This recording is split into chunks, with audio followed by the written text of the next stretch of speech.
종합토론의 두 분이 앞에 나와 계신데요. 이제 뭐 종합 정리하는 차원의 그런 토론을 부탁드리도록 하겠습니다. 먼저 한양대의 차성환 선생님께서 먼저 해주시겠습니다.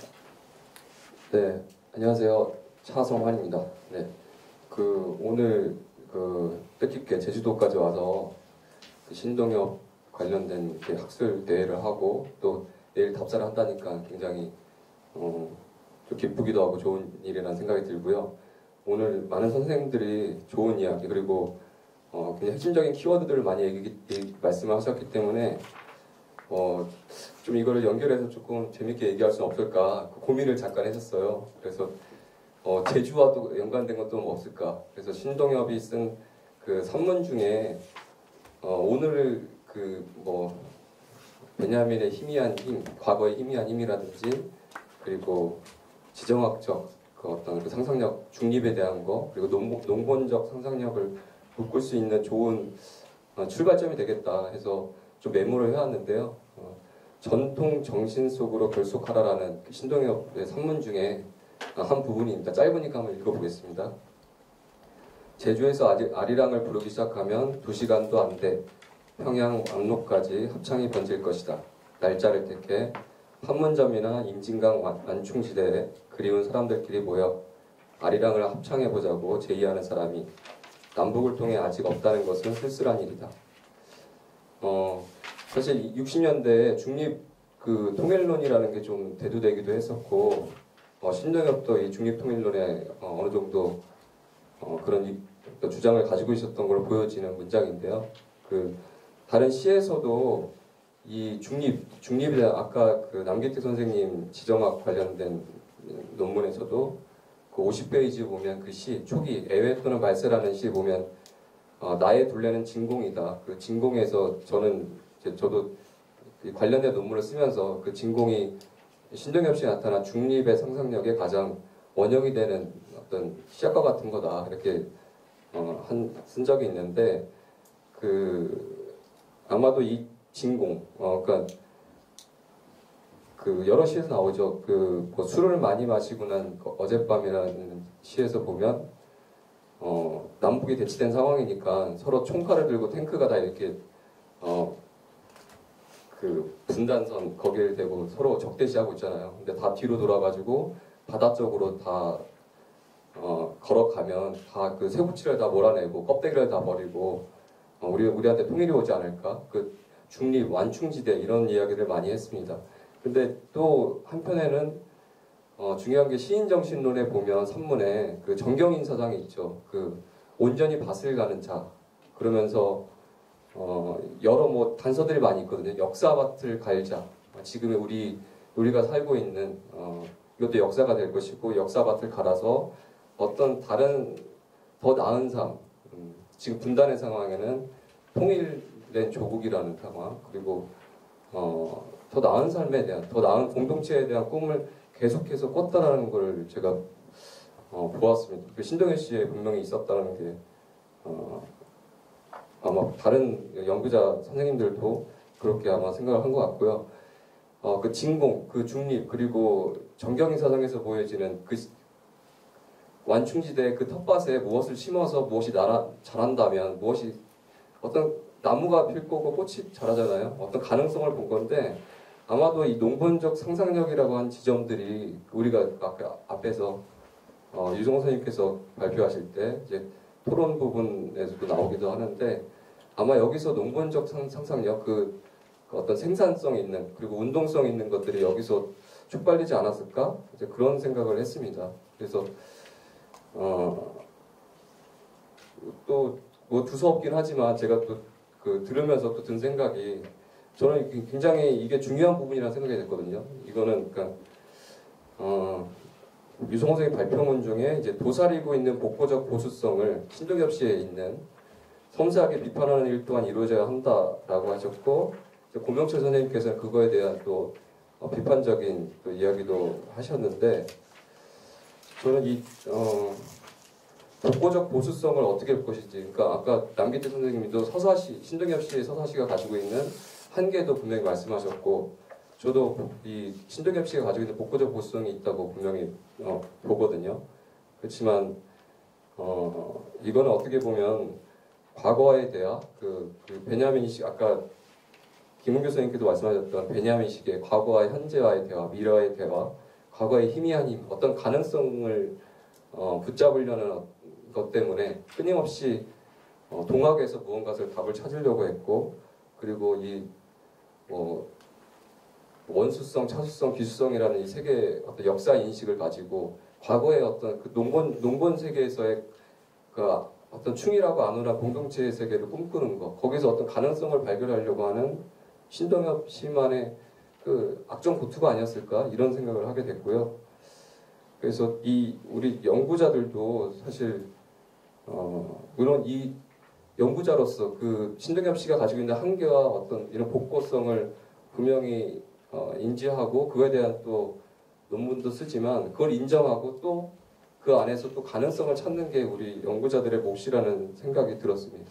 그래서 이 학회 오늘 저도 그 종합이 잘 됐는지 종합 토론이라서 좀 부담이 많았는데 종합이 잘 됐는지는 모르겠지만 저희 연구자가 하는 일도 그리고 여기 시민분들도 많이 참석하신 걸로 알고 있는데 신동엽의 정신 거기서 어떤 그 유토피아에 대한 가능성 우리 더 나은 삶, 더 나은 공동체에 대한 꿈꾸기를 그 역사밭을 가는 일에 동참하고 있는 게 아닐까 그런 생각을 했습니다. 네, 감사합니다. 네, 자성하세요. 감사드립니다. 이어서 그 원광대 이대성 선생님, 신동엽 학회 총무이사시죠. 네, 부탁드리겠습니다. 예, 안녕하세요. 원광대학교 마음인문학연구소에서 HK 연구교수로 있는 이대성입니다. 총무이사로 10년 정도 있었는데 지금 이제 연구이사로 있습니다. 사실 신동엽 학회장을 이제 김은교 선생님이 이제 맡으시면서 제주도에 한 번쯤 가봐야겠다라는 생각을 하시고 고명철 선생님이 처음에 이제 제주도에 관련된 글을 쓰신 것을 바탕으로 해서 여러 번 한국문화예술위원회에 지원했었는데요. 이제 다행히도 작년, 그러니까 올해 사업에 이제 선정이 되어서 저희가 제주도에 오게 되었습니다. 그래서 재작년부터였나요? 저희가 서울 지역 그리고 부여 지역 신동엽 시인이 자주 이제 머물렀던 곳 혹은 작품의 배경이 되었던 곳들을 잘 찾아다녔었고 이번에는 이제 제주도까지 이제 오게 되었습니다.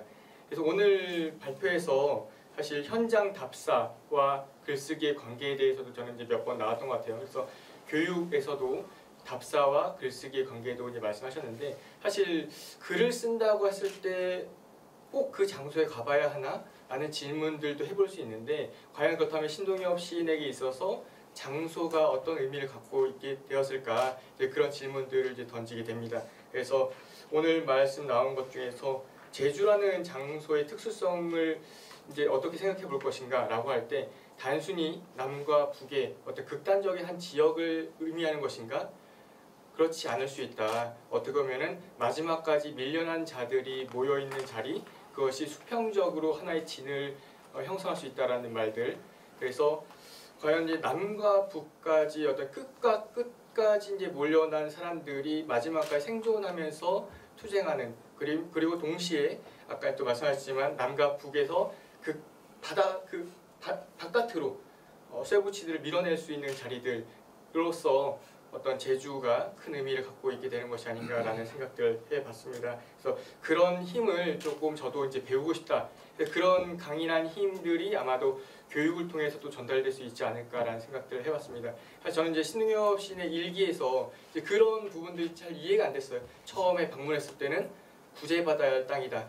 어떤 배고픔 그리고 굶주림, 어떤 열악한 척박한 땅에서 사는 사람들에 대한 어떤 시선들.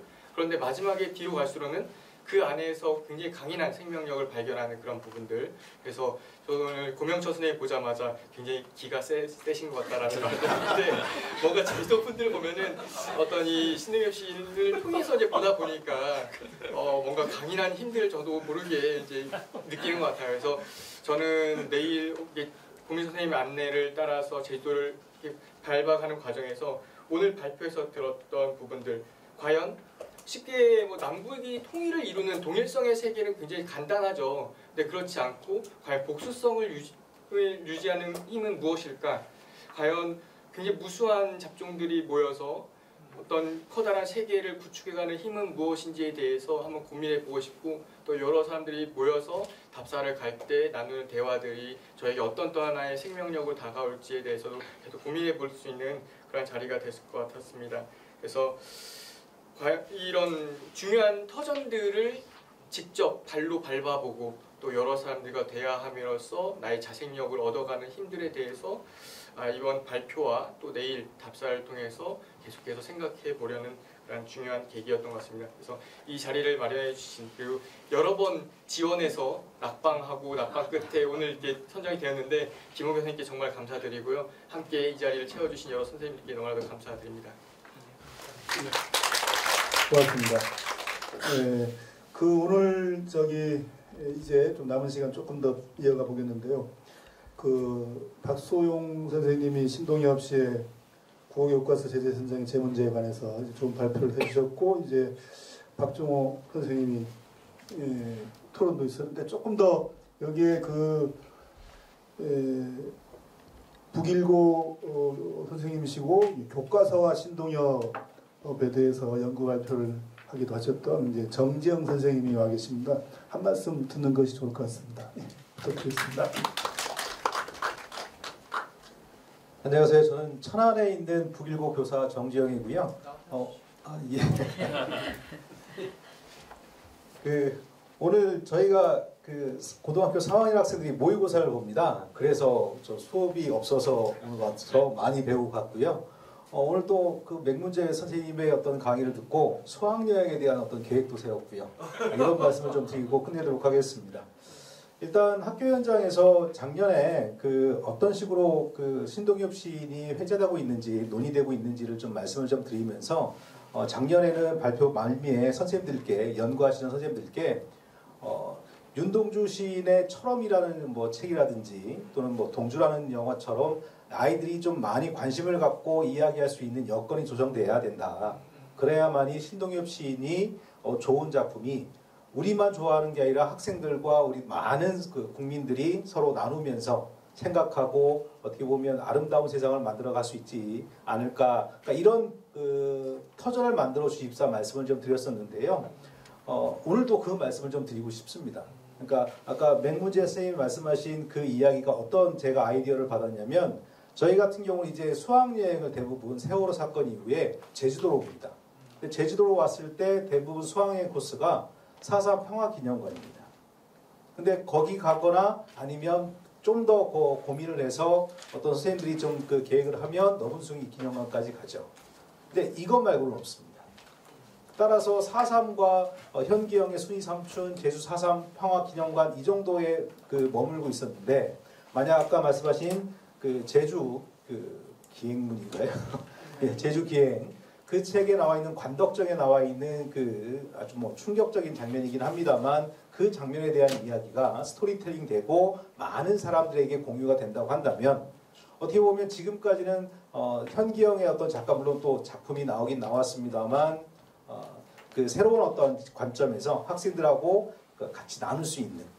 왜 그러냐면 저희가 학교에서 아까 박물관에 관련된 탐사, 답사에 관련된 말씀을 하셨는데, 학교 현장이 좀 요새 바뀌고 있고요. 그래서 어떻게 보면 삶이 있는 수업. 근데 삶이 있는 수업이 여러 가지가 있습니다만, 그 중에 하나가 내가 디디고 있는 땅, 아니면 내가 직접 가고 체험한 곳의 이야기를 우리가 문학적으로 한번 같이 공유하고 나누는, 그러니까 이것도 어떻게 보면 삶에 있는 수업이다, 이렇게 보기 때문에 바로 이런 선생님들의 다양한 연구 결과가 축적되어서 학생들과 저희가 학교 현장에서 많은 이야기를 좀 나누면 좋겠다, 이런 생각을 좀 해봤습니다. 교수님, 그리고 또한 아까 사름이라고 하는 과일도 좀 먹고 싶다는 어떤 생각이 좀 들었었는데요. 시름이. 예. 죄송합니다. 근데 그거를 또 문지 선생님께서 아까 말씀하셨을 때 그 이야기가 어떻게 보면 제주 4.3에 관련된 이야기하고 또 확장된 이야기인데, 저도 어떻게 보면 그 얘기가 상당히 충격적이었습니다. 그냥 단순하게 넘어갈 수 있는 이야기를 아이들하고 곱씹어보고 다양하게 나눌 수 있는, 그러니까 그런 부분들에 대한 자료를 좀 많이 좀 부탁드린다, 이 말씀을 좀 드리고요. 그 다음에 저번에 작년에도 말씀드렸었는데, 지금 그 이번 정권에서 갑자기 수능을 뒤흔드는 바람에 올해 앞으로 수능이 어떻게 바뀔지 모르겠습니다만 최근에 학교 현장에서 신동엽 시인의 어떤 관심도는 많이 떨어져 있습니다. 왜 그러냐면 수능이 안 나오니까. 작년에 그 6월 모평에 한번 그 향하라는 작품이 나온 다음에 최근에는 그 신동엽 시인이 학교 현장에서 모의고사에 나온 적은 없거든요. 물론 아까 남 교수님께서 말씀하신 대로 고정화되고 정형화되는 모습에 대해서 문제 삼으셨습니다만 좋은 거는 나눠야 되는데 나누려면 아이들은 시험에 나오는 것을 좋아하고 그래야만이 공부하고 한 번 더 관심을 갖고 거기서 더 발전할 수 있으니까 따라서 선생님들께서 많이 더 연구해 주시고 그거를 좀 저희들한테 나눠 주시면 학교 현장에서 아이들하고 신동엽 시인과 함께 아름다운 세상을 논의해 보도록 하겠습니다. 예, 감사합니다. 네, 정지영 선생님 감사드립니다. 객석에서 아주 짧게 한두 분 정도 말씀하실 수 있을 것 같습니다만 있으면 손 들어주십시오. 네, 없으면 신동엽 선생님이 제주에 오신 게 64년 7월 29일부터 8월 8일까지더라고요. 아까 유성호 선생님이 그때 막 태어나셨다고 이렇게 하셨는데 저는 태어나기 직전이었어요. 제가 이제 양력으로 9월 18일에 태어났기 때문에 뱃속에 있을 때 추석 이틀 전에 태어났는데 그때에 다녀가셨는데 그때 안내해 주셨던 오용수 선생님이라든가 현 선생님이 또 이렇게 찾아보면 분명히 찾을 수 있지 않을까 하는 생각도 듭니다. 그러면서 이 신동엽의 이 답사 기행에 대한 것을 좀 더 이제 잘 추적해보고 하면은 더 좋은 우리 이제 답사가 되지 않을까 하는 그런 생각도 해봤습니다. 김형수 선생님 어디 가셨나? 시킬 것 같으니까 가셨네. 혹시 그러면 내일 코스 잠깐. 네, 그러면은 이제 그 종합 토론을 이렇게 마치면서 마치.